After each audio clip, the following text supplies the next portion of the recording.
Patay ang gwapong anak ng bilyonaryong si Finn sa kanilang kasambahay na si Eliza. Kaya naman niligawan niya ang dalaga at sinagot din siya nito. Ngunit naging sikreto ang kanilang relasyon. Isang araw ay nalaman ni Christina, ang nanay ni Finn, ang kanilang relasyon. Dahilan upang magkaroon ng lamat ang kanilang relasyon.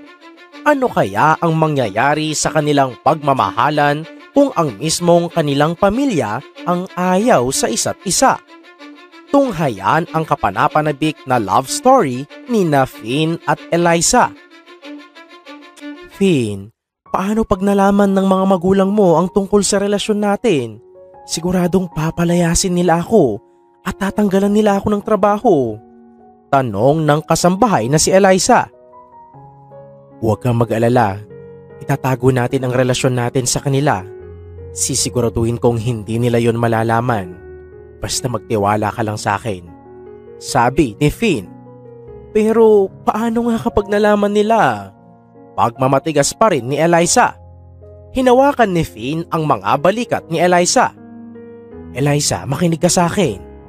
Mahal mo ba ako? Oo, mahal kita. Pero iniisip ko rin ang mga magulang ko. Dahil kapag nawalan ako ng trabaho dito sa mansyon, siguradong mawawalan na ako ng hanap buhay. Hindi ako pwedeng mawalan ng trabaho dahil kailangan ng maintenance ng mga magulang ko. Alam mo namang parehas silang may sakit. Turan ni Eliza. Kung ganun, gusto mo na bang makipaghiwalay sa akin, Eliza? Finn, hindi pa naman tayo. Wala pa naman tayong relasyon. Oo't mahal kita pero hindi pa kita sinasagot. Hindi pa opisyal na tayo. Ang gusto ko lang, huwag munang maging tayo. Maging kasual na lang muna ang relasyon natin ngayon dahil ayokong i-risk ang trabaho ko. Akong bahala sa mga magulang mo. Akong sasagot sa mga pangangailangan nila. Magkano ba ang kailangan nila, Eliza? Kailangan nila ng 1 milyon. Sobrang laking halaga nun at alam kong wala kang pagkukunan nun. Sina Eliza at Finn ay nasa kwarto ni Eliza. Maya-maya ay bumukas ang pinto at tumambad sa kanila ang ina ni Finn na si Christina.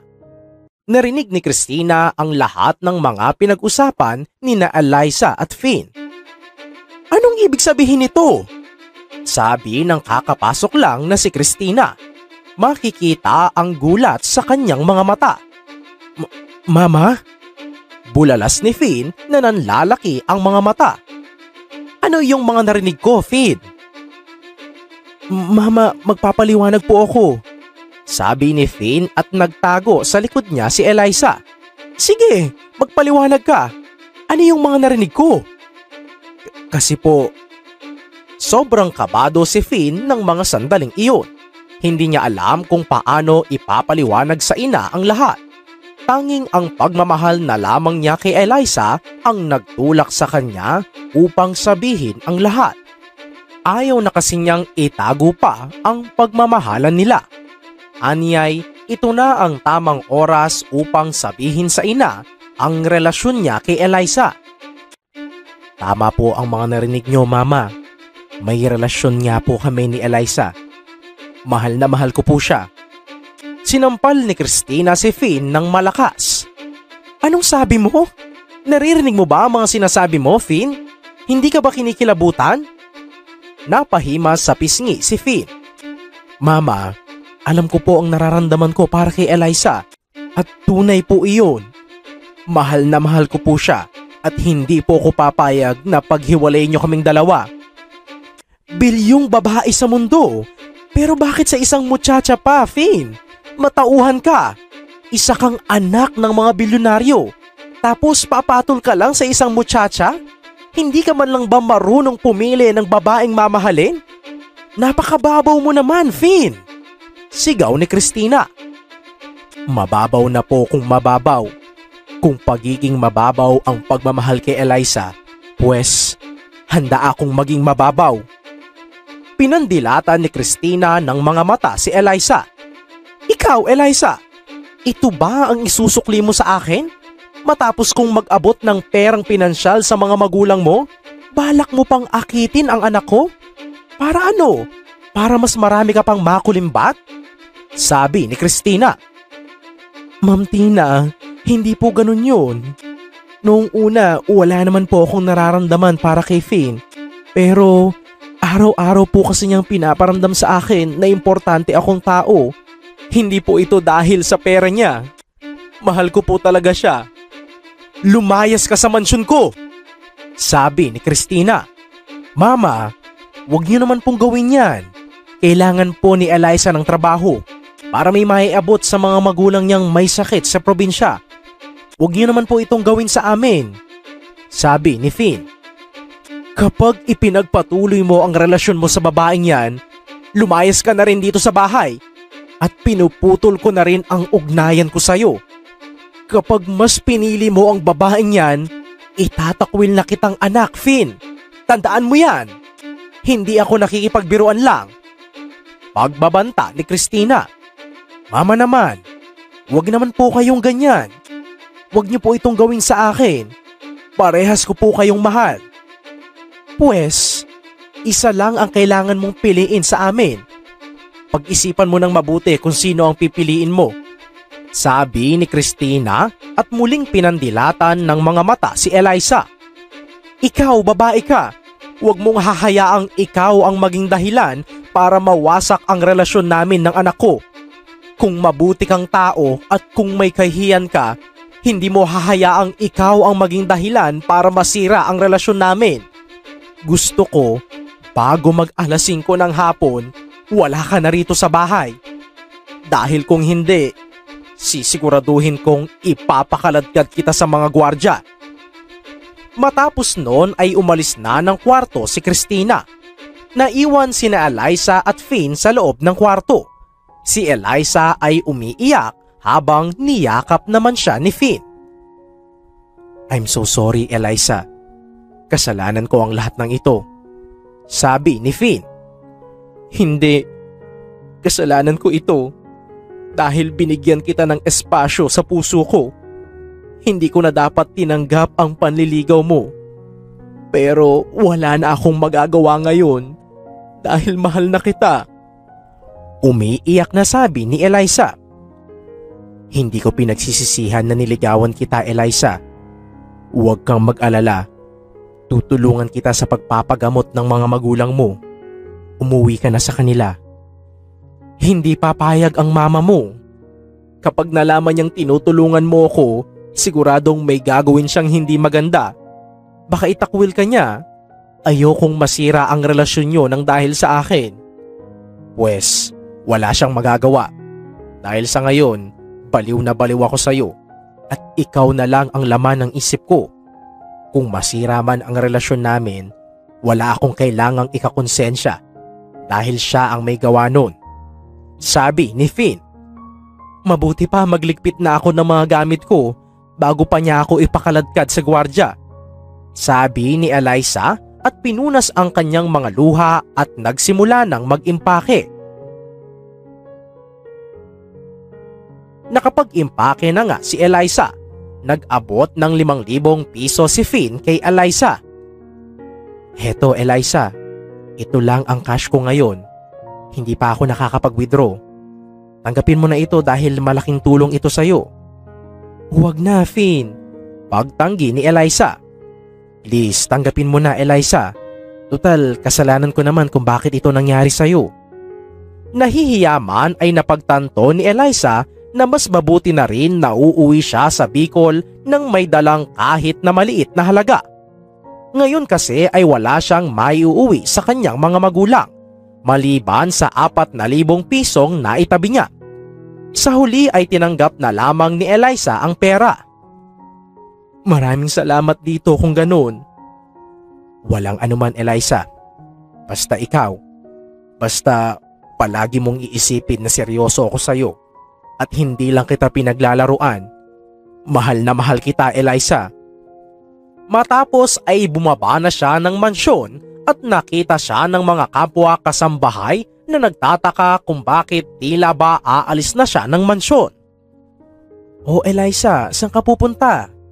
Tanong ng kasambahay na si Nanay Kay. Aalis na po ako, Nay. Sagot ni Eliza. Ha? Bakit biglaan naman yata?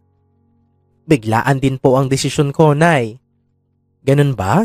Diyos ko, nakakagulat naman ito. Saan ka naman yan? May nahanap ka na bang ibang trabaho? Uuwi po muna ako sa Bicol, Nay. Ganun ba? Mag-iingat ka roon kung ganun, ha? Salamat po, Nay. Ako na lang maghahatid sa'yo, Eliza. Sabi ni Finn. Huwag na, Finn. Please, makinig ka sa akin kahit ngayon lang. Huwag mo nang dagdagan pa ang galit ng mama mo sa'yo. Nagbuntong hininga si Finn dahil napagtanto niyang may punto nga ang sinasabing iyon ni Eliza. Ganun ba? Kung ganun ay mag-iingat ka na lang, ha?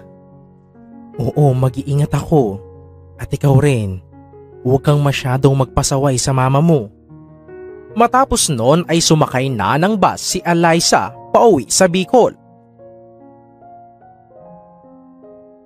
Nagulat ang kanyang pamilya dahil sa biglaan niyang pag-uwi. Nagalit pa sa kanya ang kanyang ate dahil bakit daw siya umuwi ng biglaan. Saan na lang daw sila kukuha ng perang pambili ng maintenance ng kanilang mga magulang.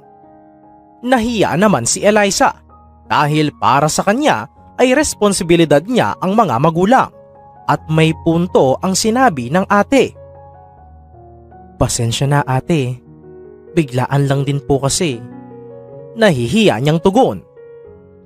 Ano ba kasi ang rason kung bakit biglaan ang pag-uwi mo? Kilala kita. 3 taon ka nang nagtatrabaho roon.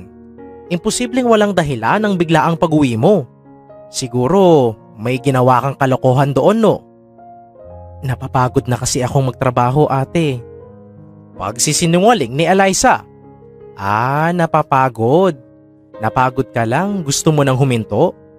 Paano na ngayon sina mama at papa? Ako na ang bahala sa kanila. Maghahanap din kaagad ako ng trabaho. Magpapahinga muna ako ng 1 linggo para makapag-isip-isip ako. Ha? Magpapahinga ka ng 1 linggo? Paano yan? Magugutom sina mama at papa ng 1 linggo? Bakit ka pa magpapahinga? Pagod ka na ba? Normal lang mapagod. Pero hindi mo kailangang maghintay ng ganong katagal. Punong-puno na si Eliza sa mga sinasabi ng kanyang ate. Tama na! Bakit ba sa akin na lang kayo palaging umaasa? Ako lang ba ang anak ni mama? Ikaw lang ang anak ni mama na wala pang asawa. Kita mo naman na may asawa na kaming lahat. Kailangan ang priority namin ay mga pamilya namin. Sabi ng ate. Kasalanan ko ba kung hindi pa ako nag-aasawa? Paano kapag nag-asawa na ako? Sino na lang ang mag-aalaga at magbibigay ng pera kina mama at papa? Wala na? Utang na loob. Tumutulong ako kina mama at papa ng kusa. Pero wag niyo akong puwersahin dahil nakakainis. Kaya mo rin namang magtrabaho, ate. Hindi mo kailangang umasa lahat sa asawa mo. Sinampal siya ng kanyang ate. Walang hiya ka? Kailan ka pa natutong sumagot ng ganyan? Porket malaki lang ang naiambag mo sa pamilya? Pakiramdam mo, may karapatan ka ng pagtaasan ng boses ang ate mo? Wala kang respeto. Sinamaan ng tingin ni Eliza ang kanyang ate. Ate, huwag mong ibuntong sa akin ang lahat ng responsibilidad na lahat tayong magkakapatid ang dapat na umaako. Kung totoong concern ka kina mama at papa, pues magtrabaho ka. Huwag kang magpanggap na concern sa kanila kung ako lang ang aabalahin mo. Sabi ni Eliza. At matapos noon ay umalis na si Eliza at nagtungo sa kanyang kwarto. Kinagabihan ay nagpalitan sila ng message ni Finn. Nagkumustahan sila. Kahit na ganito ang nangyari ay masaya pa rin si Eliza dahil habang tumatagal ay lalong pinapatunayan ni Finn sa kanya na puro at busilak ang pagmamahal nito para sa kanya. Talagang seryoso ang binata sa kanya at hindi lamang siya nito pinaglalaruan. Samantala, isang araw ay nagulat siya nang bumisita sa kanilang bahay si Finn sakay sa kotse nito. Nagpanik pa si Eliza dahil hindi niya alam ang gagawin. Pero sa huli ay ipinakilala na lang niya si Finn sa kanyang mga magulang at mga kapatid bilang ang kanyang manliligaw. Nagulat din ang lahat, lalo na nang malaman nilang galing sa bilyonaryong pamilya si Finn. Nang araw ding iyon ay nag-abot si Finn kay Eliza ng 100,000 pesos. Dahil naawa si Finn sa pamilya ni Eliza dahil nga hindi kagandahan ang bahay nito. Ayaw pa sana itong tanggapin ni Eliza, ngunit sobrang mapilit si Finn. Hindi siya nito tinantanan hanggat hindi niya tinatanggap ang pera. Kaya bago umalis si Finn pabalik sa Maynila ay sinagot na rin sa wakas ni Eliza si Finn. Ito na lang kasi ang maisusukli niya sa lahat ng kabutihan ni Finn sa kanya. Napalundag sa tuwa naman si Finn at niyakap niya ng mahigpit si Eliza. Lumipas ang maraming araw at hindi umasa si Eliza kay Finn. Sa halip ay naghanap pa rin siya ng bagong bahay na kanyang mapapasukan bilang kasambahay. Hindi siya nahirapang makahanap dahil may nag-refer sa kanyang kapitbahay. Magmula noon ay doon na nga ito nagtrabaho bilang kasambahay. Kada weekend ay pinupuntahan siya ni Finn sa Bicol, sakay ng kotse nito. Hindi rin nagtagal at nalaman ni Christina na patuloy pa rin ang pakikipagrelasyon ni Finn kay Eliza, na labis niyang ikinagalit. Kaya isang araw ay pinatawag ni Christina si Finn sa kanyang kwarto. "Finn, napakatigas talaga ng ulo mo. Hindi ka ba talaga marunong makinig sa akin? Hindi ba't sinabi ko naman sa'yong tantanan mo na ang babaeng iyon? Ano bang pinakain sa'yo ng babaeng iyon at nagkakandara pa ka sa kanya?" Galit na sabi ni Christina. "Mama, mahal ko po si Eliza. Iyon lang ang rason. Wala nang iba pa." "Binalaan kita, Finn. Mamili ka lang sa amin ng babaeng iyon. Kapag ipinagpatuloy mo pa rin ang pag-ibig mo sa kanya, lumayas ka na rito sa pamamahay ko dahil itatakwil na kita." "Mama, wag niyo naman pong gawin sa akin ito. Ayoko pong mamili between the two of you," sabi ni Finn na galit na rin ang tono ng boses. "Pwes, wala kang magagawa dahil kailangan mo yung gawin." "Kung ganun, Mama, pasensya na po pero kailangan kong piliin si Eliza. Mahal na mahal ko siya at hindi ko kayang mabuhay nang wala siya." Nanlaki ang mga mata ni Christina dahil sa matinding galit at pagkadismaya. Hindi niya inaasahan ang isinagot sa kanya ni Finn. Labis din siyang nasaktan dahil mas pinili nito si Eliza, imbes na siya na mismong ina nito. Siyang nagluwal kay Finn sa mundong ito, nagbigay ng lahat-lahat ng pangangailangan at siyang nagpalaki rito. Napalitan kaagad ng galit ang naramdaman niyang sakit dahil hindi niya matanggap ang desisyon ng anak. "Mahal ko po si Eliza. Mama, pasensya na po," sabi ni Finn at umalis na ng kwarto. Samantala, napaiyak na lamang si Christina dahil nasasaktan pa rin siya. Pero anyay, hindi maaring dito na lamang magtapos ang kanyang relasyon sa anak. Gusto niyang gumawa ng paraan upang hindi na niya kailangan pang itakwil si Finn. Kaya nang sumunod na mga araw ay nagtungo siya sa bahay ni Eliza. Sakay ang kotse nito na minamaneho ng personal driver nito. Sa bihis pa lamang ni Christina ay malalaman ng hindi lamang siya basta-basta. Napaka-engrande ng kanyang kasuotan. "Sino po kayo, ma'am?" tanong ng ate ni Eliza na si Leila. Nandito ba si Eliza?" tanong ni Christina. "Si Eliza po, nasa trabaho po niya, pero uuwi po siya mamaya. Sino po kayo?" sagot ni Leila. Ako ang dating amo ni Eliza. Gusto ko sana siyang makausap pero mukhang wala siya rito sa bahay. Mabuti pa ay kayo na lang ang kausapin ko tungkol dito sa bagay na gusto ko sanang ipakiusap sa kanya." "Oo naman po, pasok po kayo," sabi ni Leila at inalalayan nga si Christina papasok sa bahay at pinaupo ito sa sofa sa sala. Tinawag din ni Leila ang kanyang mga magulang at nandoon din ang asawa ni Leila na si Inigo at ang dalawa pang kapatid ni Leila na sina Sam at Inday. Tila ba nagpulong-pulong sila roon. Ano pong rason ng pagbisita nyo rito, ma'am? Marahang tanong ni Sam. Kapatid nga po pala ako ni Eliza. Ako po si Sam. Dagdag pa ni Sam. Yes po ma'am, bali siya naman po si Inday. Kapatid po namin. Tapos sila naman po ang mga magulang namin. Siya naman po ang asawa ko, si Inigo.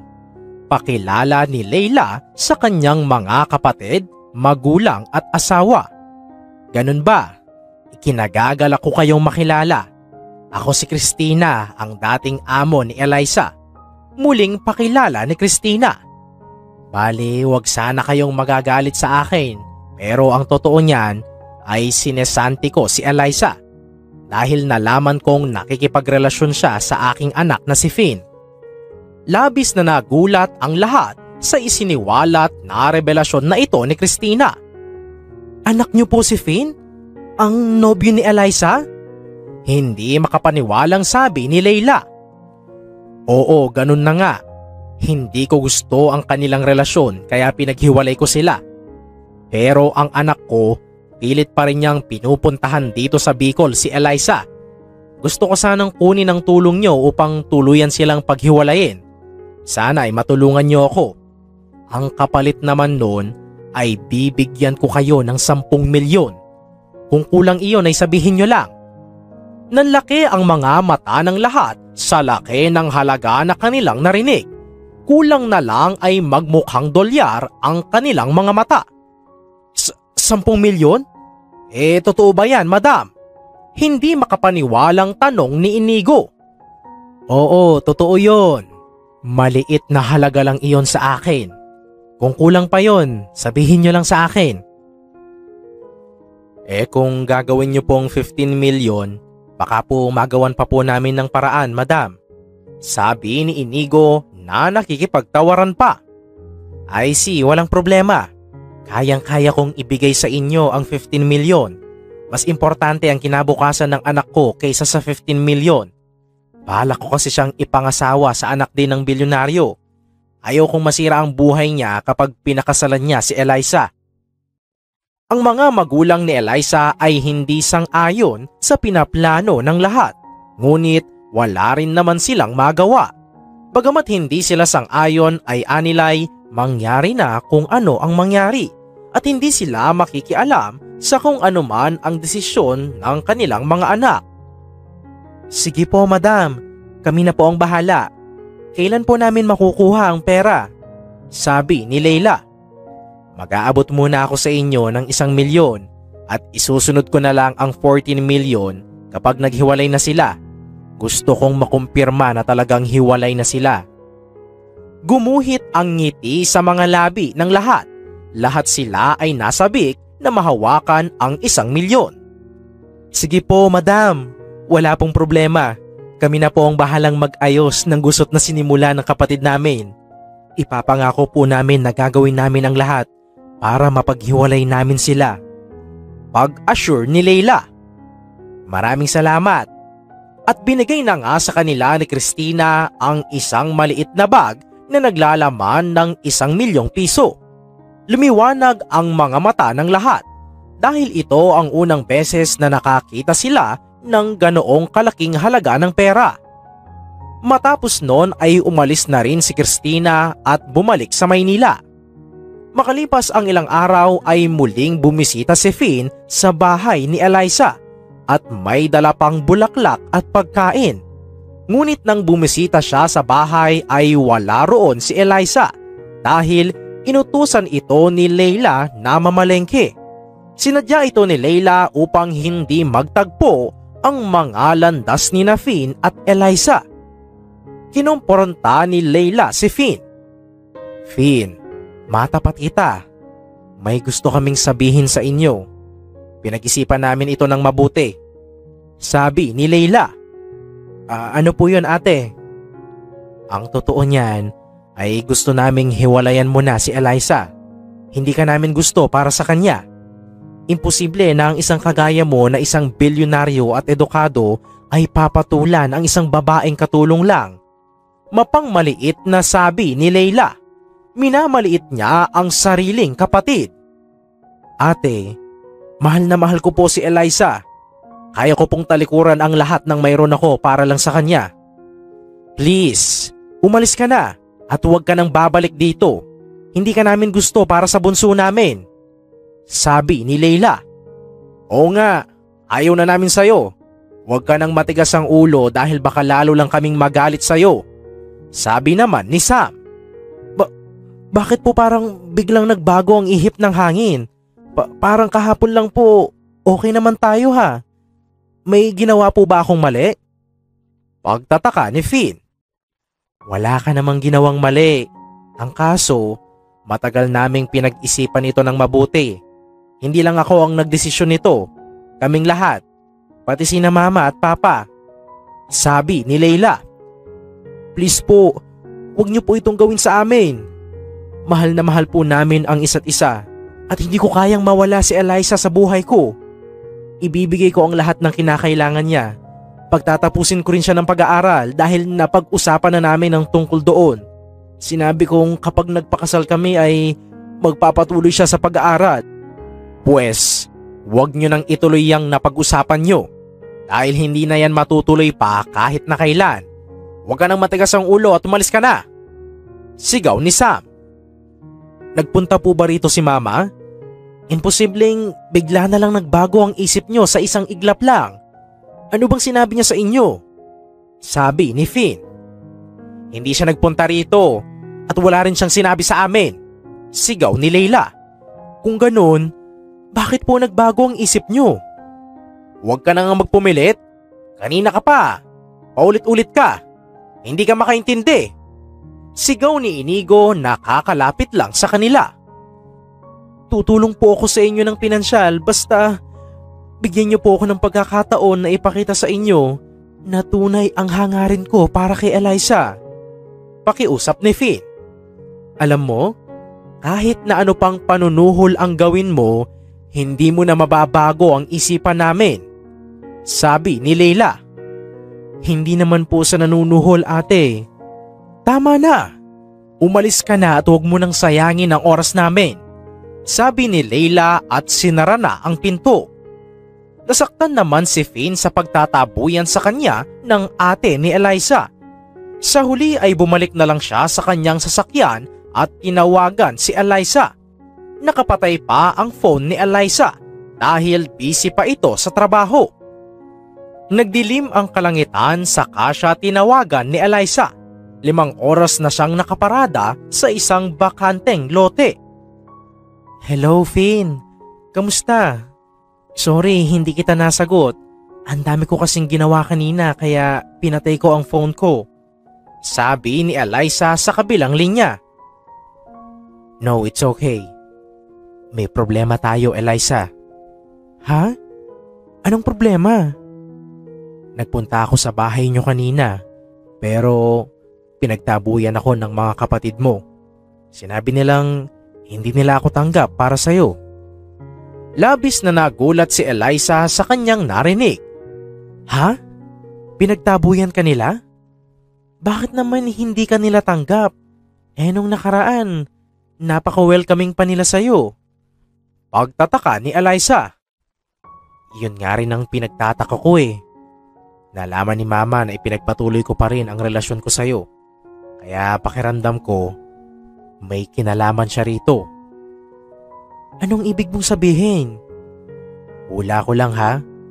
Hindi naman sa sinasabi kong pakabinayaran ni mama ang pamilya mo para paghiwalayin tayo. Pero hindi ko kasi maiwasang isipin yon. Nagulat at nahiya si Eliza dahil alam niyang hindi iyon malabong mangyari. Maaring ang tinanggap ng kanyang mga kapatid kung anuman ang inalok ni Christina sa kanila. Alam niyang mukhang pera ang mga kapatid at hindi rin naman niya masisisi ang mga ito sapagkat naghihirap sila ngayon. Kung totoo nga yun, Finn, pasensya na. Ano ka ba? Wala pa namang assurance yun. Mabuti pa ay tapatin mo na lang sila para malinawan tayo. Kung walang kinalaman dito si Mama, baka mas maging madali para sa akin na tanggapin nila ako. Pero kung may kinalaman talaga dito si Mama, mas mahirap yun para sa atin. Pero no worries. Kahit anong mangyari, lagi kitang pipiliin. Naintindihan mo? Hinding-hindi kita lalayuan kahit anong panggigipit pa ang gawin ni Mama. Maraming salamat, Finn. Mag-iingat ka ha? At huwag mong lalong galitin ang mama mo. We no longer talk, Eliza. Itinakwil na niya ako. Malungkot na sabi ni Finn. Nagulat naman si Eliza at nakonsensya. Sorry. Pakiramdam ko, kasalanan ko ito. Hindi natin ito kasalanan, Eliza. Kasalanan niya yon dahil nakikialam siya sa buhay pag-ibig ko. No worries. Kahit wala ang basbas ng parents natin, pipiliin naman natin ang isa't isa, hindi ba? Hindi nakasagot si Eliza dahil hindi niya alam kung ano ang isasagot doon. Hindi pa siya sigurado. Eliza. Pagtawag ni Finn nang marinig ang nakakabinging linya ni Eliza. Natauhan naman si Eliza. Sorry? Ano ulit yun? Wala, hayaan mo na. Mabuti pa ay magpahinga ka na. Babalik na rin ako sa Maynila. Mag-iingat ako at ikaw rin ha. Oo, mag-iingat ako. Nang day off ni Eliza ay umuwi siya sa bahay ng kanyang mga magulang upang kausapin ang kanyang pamilya. Pagdating niya sa bahay ay napaisip siya kung bakit mayroong automatic washing machine sa kanilang bahay. Bukod sa automatic washing machine ay may mga rice cooker din at blender. Mayroon ding refrigerator. Saan galing itong mga to, kuya? Tanong ni Eliza sa asawa ng ate na si Inigo. Ayan ba? Basta nagkapera lang ang ate mo. Kaya ayan, namili ng mga appliances para gumaan-gaan man lang ang buhay natin dito. Dumating si Leila. Ate, saan ka kumuha ng pambili ng mga to? Parang kahapon lang nagtatalo pa tayo kung paano makakapag-maintenance sina mama at papa. Tanong ni Eliza. Huwag mo nang alamin. Naalala ni Eliza ang tungkol sa hinala ni Finn na binayaran ni Christina ang pamilya niya upang awayin si Finn. Ate, galing ba ito sa mama ni Finn? Tanong ni Eliza. Huwag mo nang itanong sabi. Sabi ni Leila. So, tama nga ang hinala namin ni Finn. Nakiusap dito si Ma'am Christina para awayin si Finn? O ano ngayon? Kailangan namin ng pera kaya tinanggap namin. At saka, huwag ka nang umasa sa lalaking yun. Dahil siguradong after 5 years, magsasawa rin siya sa'yo. Yung nanay nung lalaking yun, parang siya yung tipo ng tao na hindi titigil hanggat hindi niya nakukuha ang gusto niya. Kaya siguradong gagawin din niya ang lahat para mapaghiwalay kayo. Doon din ang punta ng relasyon niyo. Kaya tinanggap na rin namin itong pera. Eliza, makinig ka. 15 million pesos ang inoffer ng nanay ng nobyo mo sa amin para lang mapaghiwalay kayo. Kaya please, makipag-cooperate ka na lang sa amin para naman magbago na ang buhay natin. Mahabang litanya ni Leila. Pero ate, mahal ko si Finn. Hindi nakakain ang pagmamahal na yan, Eliza. Sigaw ni Sam na sumabat na rin sa usapan. After 1 o 2 taon, makakalimutan mo rin ang pagmamahal mo sa lalaking yan. Marami na akong experience sa pagmamahal na yan at magtiwala ka sa akin. Yang pag-ibig na yan, ilusyon lang yan. Doon na tayo sa siguradong 15 milyon. Kahit sina mama at papa man lang ang isipin mo, maawa ka man lang sa kanila. Hindi na napigilan pa ni Eliza ang kanyang mga luha na mag-unahan sa pagtulo. Please, huwag yun ang panghimasukan pa ang buhay namin ni Finn. Huwag yun na akong pahirapan pa. Umiiyak na sabi ni Eliza. Hindi ka namin pinapahirapan. Ikaw lang ang nagpapahirap sa sarili mo dahil patuloy mong pinipili ang lalaking yun. Kung hiniwalayan mo na sana siya, edi sana natapos na sana ang problema. Yayaman na tayo, sabi ni Leila. Eliza, ginagawa namin ito para sa ikabubuti ng pamilya nating to. Ang iniisip lang namin ay ang ikabubuti ng lahat. Tayong lahat. Gusto mo bang habang buhay kami o tayo na ganito na lang ang buhay? Maghangad ka man lang ng mataas. Huwag kang makontento sa ganito lang. Sabi ni Sam. Hindi. Kung gusto nyong yumaman, pues magtrabaho kayo. Hindi ko kayo responsibilidad. Sigaw ni Eliza habang umiiyak. Ngunit napakalakas na sampal ang inabot niya kay Leila. Sa sobrang lakas nito ay halos mabingi na si Eliza. Napahawak siya kaagad sa kumikirot at namumulang pisngi. Anong ibig mong sabihin? Na kami lang ang nakikinabang sa pera mo? Napalamunin lang kami rito sa bahay? Huwag kang magmalaki, Eliza. Kung makaasta ka akala mo ang layo na nang narating mo sa buhay. Kasambahay ka lang naman, di ba? Ano bang pinagmamalaki mo? Wala akong pinagmamalaki, ate. Huwag niyong pakialaman ang buhay ko dahil kahit kailan, hindi ko rin kayo pinakialaman. Eliza, makinig ka na lang sa amin. Kami ang nakakatanda kaya mas alam namin kung ano ang nararapat para sa ating lahat. Sabi ni Sam. Oot, mas nakakatanda nga kayong lahat kaysa sa akin. Pero hindi na ako bata at alam ko na kung ano ang tama at mali. Marunong na ako magdesisyon sa sarili ko. Paliwanag ni Eliza.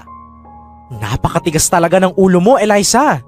Nagastos na namin yung 1,000,000 piso na ibinigay sa amin ng nanay ng boyfriend mo.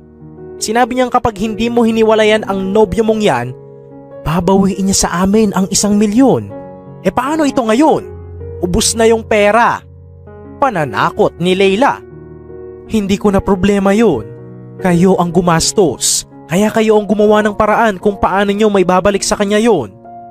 Sabi ni Eliza at nagtungo na sa kanyang kwarto at doon ipinagpatuloy ang pag-iyak. Nakipag-usap siya kay Finn sa SMS text at sinabi ang lahat. Kinabukasan ay hindi siya pumasok sa trabaho at nagpaalam siya sa kanyang amo na mayroon siyang sakit. Mabuti ay pinayagan naman siya.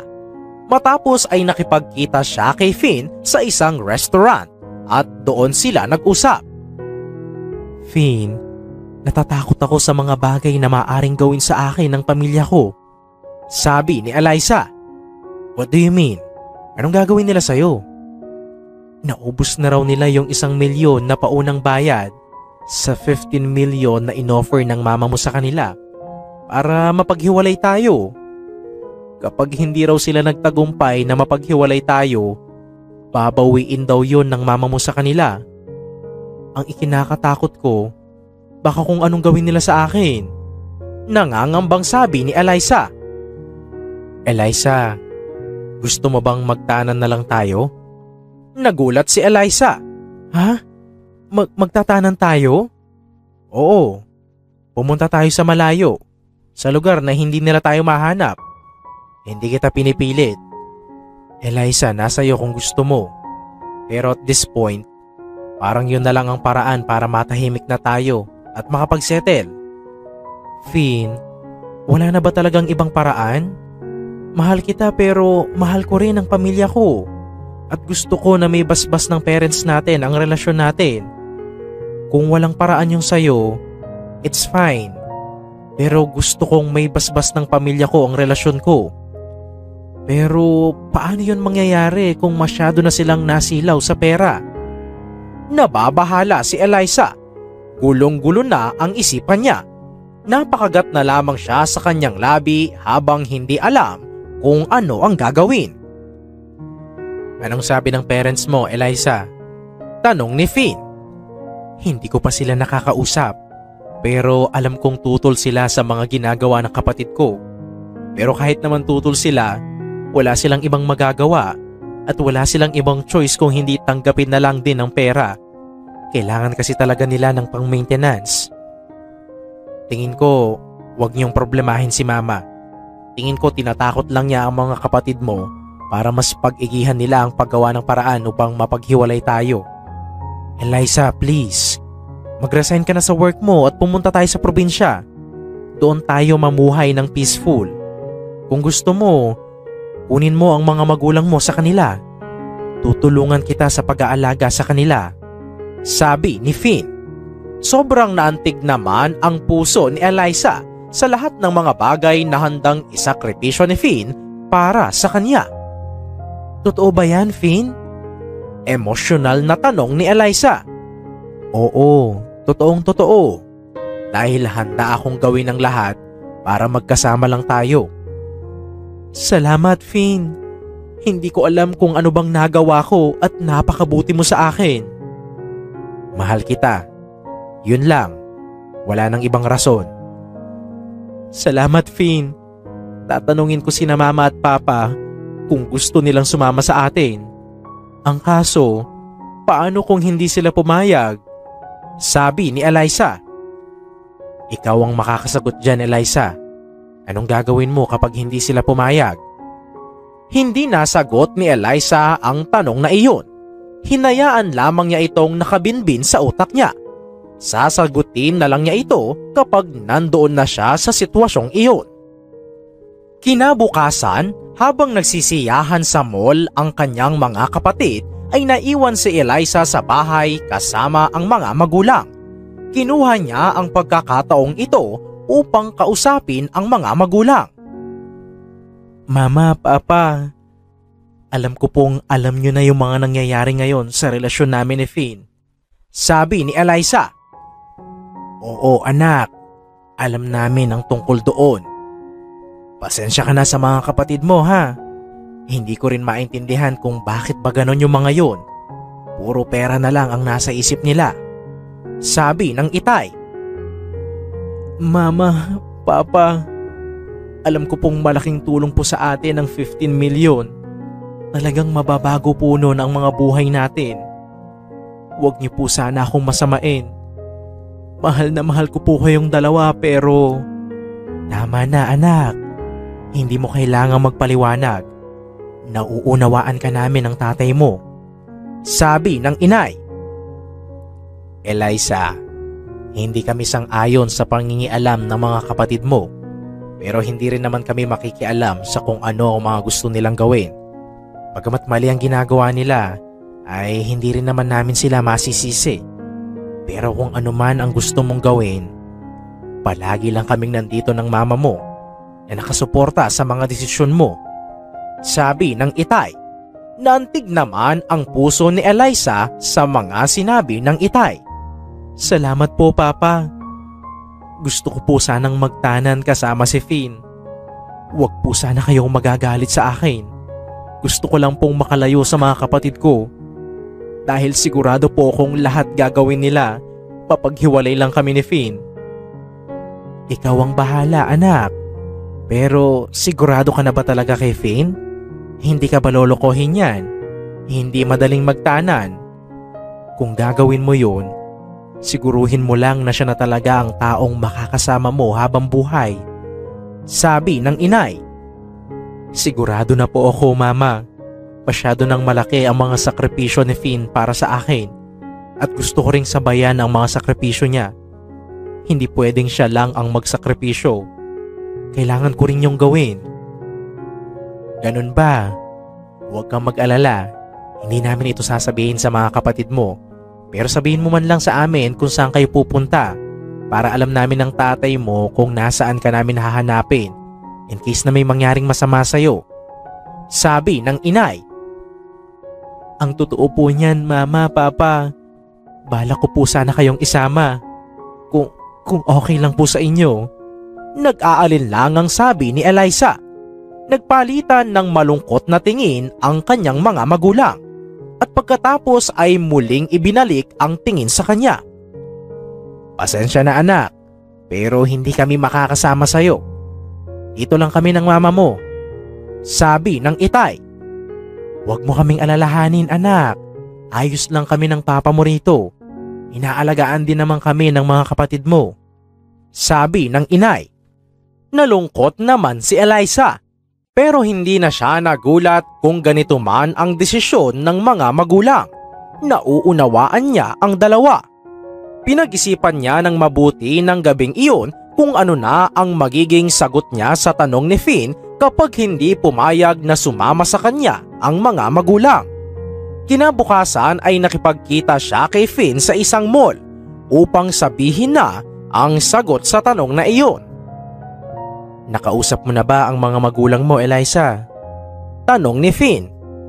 Oo, Finn. Malungkot na sabi ni Eliza. Anong sabi nila? Umiling si Eliza bilang sagot. Kung ganun, anong desisyon mo, Eliza? Sasama ka ba sa akin? No pressure, hindi kita pipilitin. Nagbuntong hininga si Eliza. Oo, Finn, sasama ako sa'yo. Parang hindi ko kaya na hindi suklian ang lahat ng effort at sacrifice mo para lang maipaglaban mo ang relasyon natin. Gusto ko ring gumawa ng paraan, hindi lang puro ikaw. Napangiti sa tuwa si Finn. Maraming salamat, Eliza. Ipapangako ko sa'yo, aalagaan kita at gagawin ko ang lahat para lamang mapaligaya kita. Salamat, Finn. Nang sumunod na linggo ay nagdesisyon silang magtanan. Nagtungo sila sa Surigao kung saan walang nakakakilala sa kanila. Wala rin silang malayong kamag-anak doon na maaaring makakita sa kanila. Nalaman ni Finn na pinutol na ng kanyang ina ang kanyang family card. Sa family card na iyon ay maaari siyang mag-withdraw ng pera kung kailan niya gusto. Ngunit ngayon ay disconnected na ang account niya sa naturang card. Umasa na lamang si Finn sa kalahating milyon na naipon niya. May naiwan din siyang negosyo sa Makati, ngunit hinire niya bilang manager ang dati niyang kaklase noon sa college upang siguruhin na hindi malulugi ang nag-iisa niyang pinagkukunan ng pera ngayon.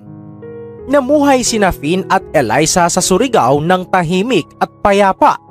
Inoff nila ang kanilang contacts at social media accounts upang hindi na mabulabog pa ang kanilang isipan ng kani-kanilang mga pamilya. Inaya rin kaagad ni Finn si Eliza na magpakasal sa barangay dahil may ginanap doong mass wedding para sa mga taong hindi afford magpakasal. Bagamat afford naman nilang magpakasal ay kinuha na rin nila ang pagkakataong iyon dahil nga kung magsasagawa sila ng sarili nilang kasal ay wala rin namang dadalo. Kahit napakasimple lamang ng kanilang kasal ay masaya pa rin sila dahil ang importante ay mahal nila ang isa't isa. Nagtayo ng isang maliit na sari-sari store si Eliza upang kahit papaano ay makatulong siya sa mga gastusin sa bahay. Noong una ay naging maayos at payapa naman ang naging pamumuhay ni Finn at Eliza sa lugar na iyon. Ngunit nagbago iyon nang dumating ang bago nilang kapitbahay na mag-asawang sina Luigi at Manilyn. Medyo nakakaangat sa buhay ang mag-asawang ito at nais nilang bilhin ang lupang kinatitirikan ng bahay nina Eliza at Finn. Nakiusap ang mag-asawang ito kina Eliza at Finn na bibilhin nila ang lupa at bahay na iyon. Ngunit marespeto naman itong tinanggihan nina Eliza at Finn. Umabot na sa 1.5 milyon ang inoffer sa kanila ng mag-asawa. Ngunit hindi pa rin nila isinusuko ang kanilang bahay at lupa. Dito na nagsimulang maging agresibo ang mag-asawa. 5:00 ng umaga ay nagising sina Finn at Eliza dahil sa malakas na kanta na pinapatugtog ng kanilang kapitbahay. Disco party song ito, kaya talagang halos mag-vibrate ang kanilang bahay. Ano yun? Tanong ni Finn kay Eliza na kakagising lang. Hindi ko alam, Finn. Sabi ni Eliza. Teka, anong oras na ba?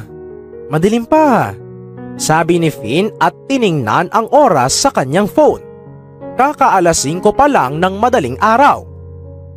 Bakit ang aga-aga naman yata nilang magpaingay? Sobrang layo pa ng New Year. Sabi ni Finn.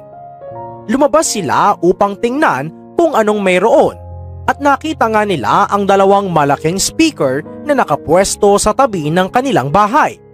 Kadikit kasi ng bahay nila ang bahay ng mag-asawa, kaya sobrang lakas ng tugtog ng speaker sa kanila.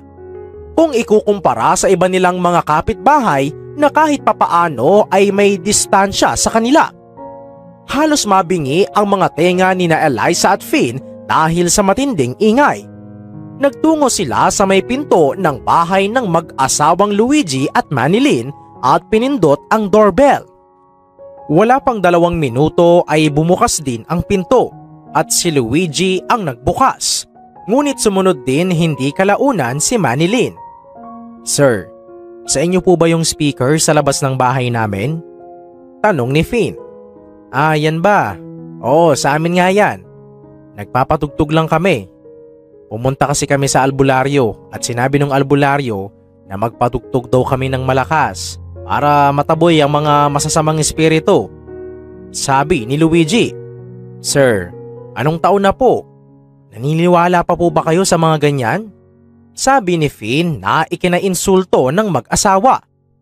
"At ano naman ang gusto mong palabasin? Naututo kami? Umayos-ayos ka sa mga sinasabi mo ha? Hindi mo kami kilala." Sabi ni Luigi.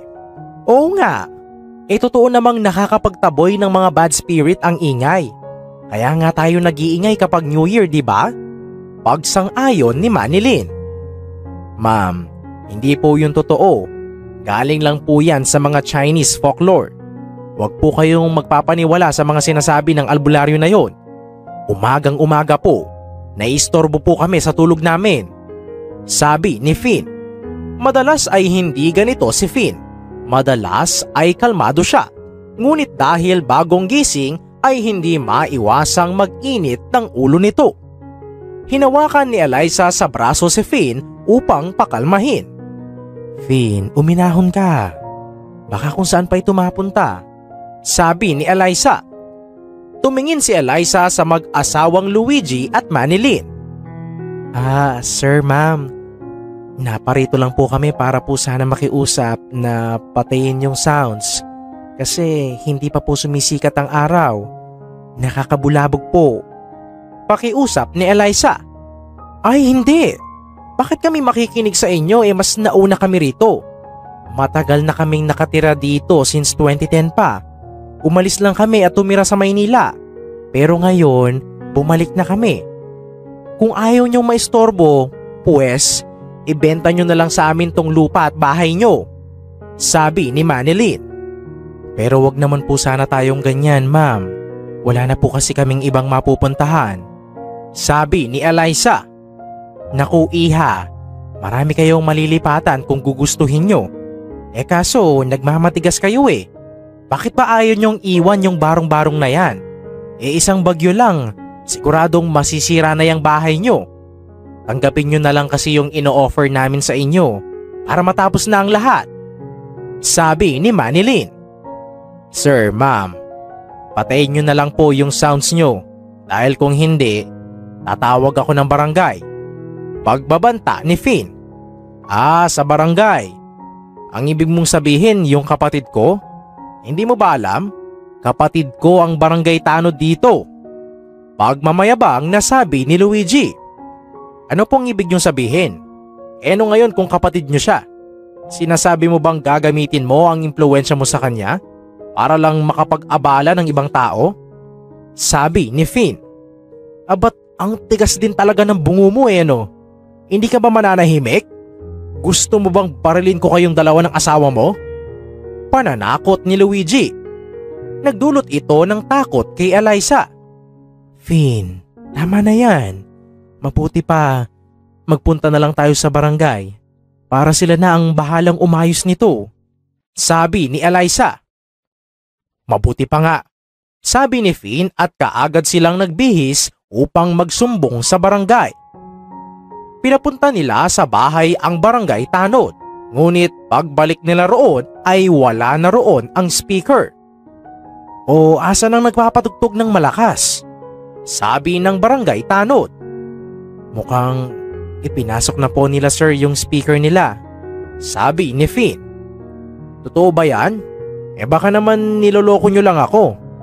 Ang pinakaayaw ko sa lahat yung mga niloloko ako. Pwede ko kayong kasuhan yan," sabi ng barangay tanod. "Totoo po yun sir. Pinasok lang nila yung speaker nila kasi alam nilang papunta na kayo rito," sabi ni Eliza. "Sir, Baka po gusto niyong pagsabihan man lang sila. Pakiusap ni Finn. Pagsabihan? Saka ko na sila pagsasabihan kapag huli na sa akto. Sabi ng barangay tanod na halatang walang ganang makipag-usap sa kanila. Sa huli ay umalis din ang barangay tanod. Bagamat ganon ang kinahinatnan ng kanilang sumbong ay masaya pa rin sila sapagkat natigil na ang ingay. Saka naman nila ipinagpatuloy ang naputol nilang pagtulog. Hindi lang natapos doon ang pang-aabala ng mag-asawang Luigi at Manilyn sa kanila. Sa tuwing gabi, sa kahimbingan ng kanilang tulog ay palaging may nambabato sa kanilang bubong. Ilang gabi ring palaging ganoon ang nangyayari, dahilan upang maapektuhan nito ang kanilang pagtulog sa gabi. Kaya sa umaga ay puyat na puyat sila. Dalawang tao ang iniisip nilang maaring may gawa nito at iyon ay walang iba kung hindi ang kanilang kapitbahay na gustong bumili ng kanilang bahay at lupa, sina Luigi at Manilyn. Kinabukasan ay tinalakay mabuti ni Finn at Eliza kung anong plano ang gagawin nilang hakbang upang matigil na ang panggugulo sa kanila ng mapang-aping mag-asawa. Finn, masyado na tayong naaabala ng mag-asawang yun. Anong gagawin natin? Pagod na akong maging mapagpasensya sa kanila. Kahit mabait ako, may hangganan din ako, sabi ni Eliza. I understand, Eliza. Ang kaso, hindi naman natin sila pwedeng basta na lang akusahan dahil wala tayong ebidensya, sabi ni Finn. Alam ko kahapon ng umaga, nagising pa akong may dumi ng aso sa pader ng bahay natin. Hindi ko na sinabi sa'yo dahil ayokong masira pa ang araw mo. Nililisan ko na lang at nagpanggap na walang nangyari, sabi ni Eliza. Ano? May dumi ng aso sa pader natin? Gulat na sabi ni Finn, hindi makapaniwala. Oo Finn, nilinis ko na lang para wala nang problema. At saka ikaw na rin ang nagsabi. Hindi naman pwedeng mag-akusa na lang tayo ng basta-basta nang wala namang patunay. Namumuro na talaga sa akin ang dalawang yan. Kapag hindi ako nakatiis, baka kung ano na lang ang magawa ko sa kanila. Ani, Finn. Finn, huwag mong sabihin yan. Pinag-aalala mo ko. Nangangambang sabi ni Eliza. Huminahon naman si Finn. Pasensya na Eliza. Huwag kang mag-alala. Nasabi ko lang yon dahil sa galit ko. Mabuti pa, maglagay na lang tayo ng CCTV sa labas ng bahay para kung sakaling may gawin silang hindi maganda, mahuhuli natin sila sa akto. Nang araw ding iyon ay bumili nga sila ng CCTV at ikinabit nila ito sa labas ng kanilang bahay. Nang mga sumunod na araw ay kitang-kita nga nila sa CCTV kung paano nag-iwan ng 3 sako ng basura si Manilyn sa labas ng kanilang bahay. See? Napakabasura talaga ng ugali ng dalawang yon. Lahat gagawin nila para lang kusa nating i-give up sa kanila tong lupa at bahay. Komento ni Finn matapos panoorin ang video. Pero Finn, anong gagawin natin ngayon? Hindi ba talaga pwedeng isuko na lang natin to at maghanap ng iba? Para naman matahimik na tayo, sabi ni Eliza. Pwede naman, pero pag hinayaan natin yung gawin, para na rin natin kinukonsinte ang ginagawa nila sa atin. Kung ganoon, anong gagawin natin? Kahit naman isumbong natin sila sa barangay, parang wala ring gagawin ng barangay. Nakita ko yung barangay tanod at si Luigi na nagiinuman kagabi. Mukhang close talaga sila sa isa't isa. Baka ngang totoong magkapatid sila. Ani, Eliza, kailangan pa rin nating subukan. Kapag wala silang ginawa matapos ang sumbong natin, doon na lang tayo mag-isip kung ano ang susunod nating gagawin, sabi ni Finn. Hinawakan ni Eliza ang kamay ni Finn. Finn, umalis na lang tayo rito. Huwag na nating palakihin pa ito. Nagbuntong hininga si Finn habang pinagmamasdan si Eliza. At this point, tila ba wala na siyang ibang gustong gawin kundi kung ano ang gustong gawin din ni Eliza. Gusto mo na ba talagang lumipat? Tanong ni Finn. Oo, Finn. Ayoko kasing may kapitbahay na may kasamaan ng loob. Kahit masettle pa natin ito sa barangay, hindi pa rin komportable na may kapitbahay kang may galit sa'yo. Kaya please, Finn, para na rin sa ikatatahimik ng peace of mind natin. Nagbuntong hiningang muli si Finn. Ganun ba? Sige, maghahanap ako ng ibang bahay na pwede nating lipatan. Ngumiti si Eliza at niyakap si Finn. Thank you, Finn. Na-appreciate ko ang lahat ng ito. Salamat din dahil palagi kang nandyan para palamigin ang ulo ko. Siguro kung hindi dahil sa'yo, baka kung ano nang malalang mga bagay ang nagawa ko. Isang araw ay namalengke sina Finn at Eliza. Sa kanilang pag-uwi ay nagulat sila dahil pinagkakaguluhan na ng mga tao ang kanilang bahay. Iyon pala ay unti-unti na pala itong ginagapang ng apoy. Wala nang ibang nagawa sina Eliza at Finn kung hindi ang panoorin ang kanilang bahay na tinutupok ng apoy. Dumating ang bumbero at kaagad nitong binombahan ng tubig ang bahay bago pa man nito lamunin ang bahay ni na Luigi at Manilyn. Gawa kasi sa semento ang bahay ni na Luigi at Manilyn, kaya hindi ito kaagad kinain ng apoy. Kalahati ng bahay ni na Finn at Eliza ay nasunog. Kaunti lamang ang mga gamit nilang naisalba. Hindi nila ito pwedeng tulugan ngayong araw na ito. Kailangan nila itong gibain at patayuan ng panibagong bahay. Gustuhin mang sisihin ni na Finn at Eliza ang mag-asawang Luigi at Manilyn ay wala silang ebidensya sa ngayon. Nasira kasi ang CCTV na kanilang ikinabit sa labas ng bahay, kung kaya't hindi nakunan kung paano nagsimula ang sunog. Sa huli ay dinala na lang sila ng barangay tanod sa barangay upang doon pansamantalang manuluyan. Ang lahat ng perang naitabi ni na Finn at Eliza ay kasamang natupok ng apoy. Walang-wala na sila ngayon. Maging ang card ni Finn ay kasama sa mga nasunog. Kinabukasan ay humiram na muna ng pera si Finn sa kaibigan niyang manager ng kanyang restaurant at ipinaliwanag niya ang lahat ng mga nangyari. Sa kabutihang palad ay pinautang naman siya ng kaibigan. Nagrenta muna sila ng isang maliit na kwarto na malayo sa bahay ni na Luigi at Manilyn.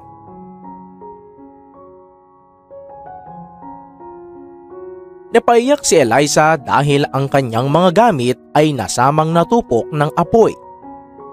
Tama na, Eliza, ayos lang yan. Yang mga gamit natin, maaari naman natin yang mapalitan. Ang importante ay ligtas tayong dalawa. Pagko-comfort ni Finn. Mabuti pa, puntahan na natin sina Luigi at Manilyn at tanggapin ang alok nilang dalaw sa atin. At this point, yun na lang ang pag-aasa nating dalawa para makapagsimula ulit, sabi ni Eliza. Eliza, yan na sana ang gagawin natin, hindi ba? Pero nagbago ang isip ko. Sobrang below the belt na ang ginawa nilang to. Pero wala naman tayong ebidensya na sila nga ang may gawa. Kahit walang ebidensya, pues maghahanap ako. Gagawin ko ang lahat para maparusahan ng dalawang yun.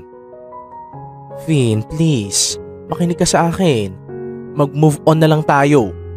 Pakiusap ni Eliza. Pasensya ka na, Eliza. Pero parang hindi ko yan magagawa ngayon. Kung hindi sana nila sinunog ang bahay natin, okay naman sa akin na mag-move on na lang. Ang isuko natin ng bahay at lupa ang gusto nila. At hindi ako papayag na makuha nila kung ano ang gusto nila. Nagbuntong hininga si Eliza. Kitang-kita ang pag-aalala sa kanyang muka para sa mga bagay na maaaring gawin ni Finn sa mga susunod na araw. Isang araw, nagkukwentuhan habang nagtatawanan sina Manilyn at Luigi sa sala ng kanilang bahay. Tuwang-tuwa sila na nasunog ang bahay na gusto nilang bilhin. Siguradong wala ng choice ang dalawang yon kung hindi ang tanggapin ang offer natin sa kanila. Tumatawang sabi ni Manilyn. Kaya nga, siguradong makikiusap sila sa atin at magmamakaawa na bilhin natin ang ipinagmamayabang nilang barong-barong. Sabi ni Luigi. Paano mo ba kasi sinunog yung bahay nila? Matawa-tawang tanong ni Manilyn. Ayun, sinindihan ko lang ng lighter yung nakausling tela na nakalagay dun sa labas ng bahay nila. Tapos, hindi pa kumakalat yung apoy. Tinawagan ko na kaagad ang barangay para hindi umabot sa atin ang apoy. Paliwanag ni Luigi. Ikaw talaga? Mabuti na lang hindi nasama yung bahay natin. Kung hindi, lagot ka sa akin. Tumatawa pang sabi ni Manilyn.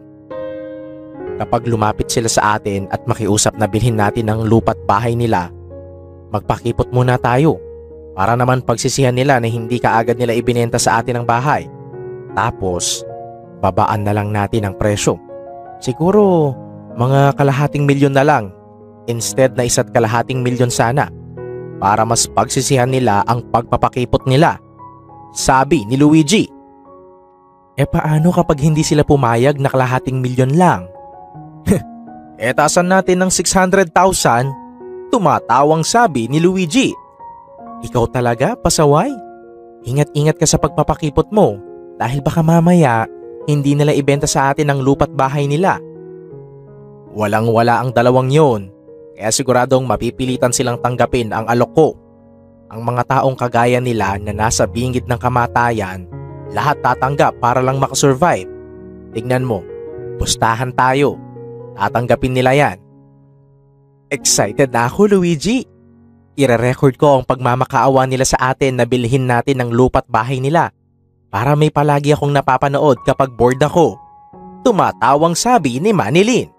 Makikita ang labis na pagkasabik sa kanilang boses. Samantala, dumaan ang mga araw ngunit hindi pa rin sila ina-approach ni Finn at Eliza. 1 buwan na ang nakakalipas. Bakit kaya hindi pa rin tayo nilalapitan ng dalawang yon? Pagtataka ni Manilyn. Maghintay lang tayo. Ilang araw lang ang lilipas at siguradong magmamakaawa na sila sa harapan natin. Sabi ni Luigi. Sana nga, hindi na ako makapaghintay. Maya-maya ay nagring ang doorbell ng kanilang bahay. Hindi kaya sila na yon? Nasasabik na tanong ni Manilyn. Parehas silang napangiti at nasabik si Luigi. Kaagad silang lumabas ng bahay at binuksan ang gate. Sina Finn at Eliza nga ito. Napangiti si Luigi. Kamusta na kayo, Finn at Eliza? Matagal kayong hindi nakabisita rito ha? Sabi ni Luigi. Oo nga, sana pala kayo ngayon. I'm so sorry to know what happened sa bahay nyo ha. Gusto niya ba ng kaunting tulong pinansyal? Mapagpanggap na sabi ni Manilyn. Hindi namin kailangan ng anumang tulong nyo. Sabi ni Finn. Nagpalitan ng tingin sina Luigi at Manilyn. Hindi ganito ang inaasahan nilang attitude ni na Eliza at Finn. Mabuti kung ganon. Ayos lang ba kayo? Sabi ni Luigi. Huwag na kayong magpanggap, Luigi at Manilyn. Napakasama nyo. Kayo ang nagsunog sa bahay namin. Matapang na sabi ni Eliza. Nagtawanan naman sina Luigi at Manilyn. Kami ang nagsunog sa bahay nyo? Ano ba kayo? Iniisip nyo bang kami ang nagsunog sa bahay nyo dahil gusto naming ibenta nyo sa amin ang lupa't bahay nyo? Sabi ni Luigi. Oot ganun na nga. Sabi ni Finn. Muling nagtawanan sina Luigi at Manilyn. Sige, tumawa lang kayong dalawa na parang nasisiraan ng bait dahil naka-upload na sa social media kung paano nyo sinunog ang bahay namin. Siguradong by now, sikat na kayo sa social media. Wala na kayong mukhang maihaharap ngayon sa lahat.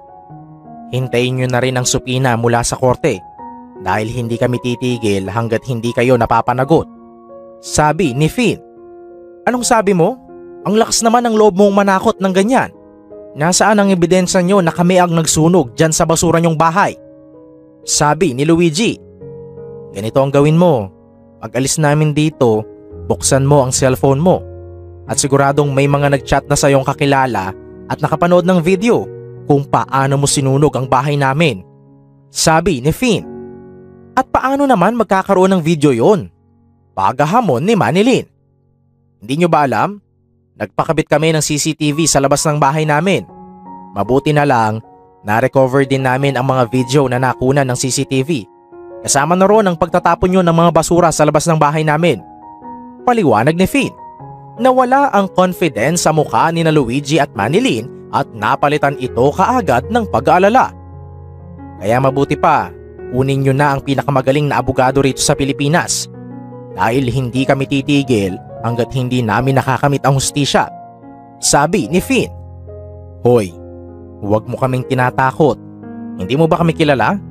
May mga kapatid akong abogado at doktor. Kayang-kaya naming baliktarin ang lahat. Dahil kami ang may pera at may kapangyarihan. Kayong dalawa, wala kayong maipagmamalaki. Sabi ni Luigi. Sige lang, ipagmalaki nyo pa ang pera at kapangyarihan nyo.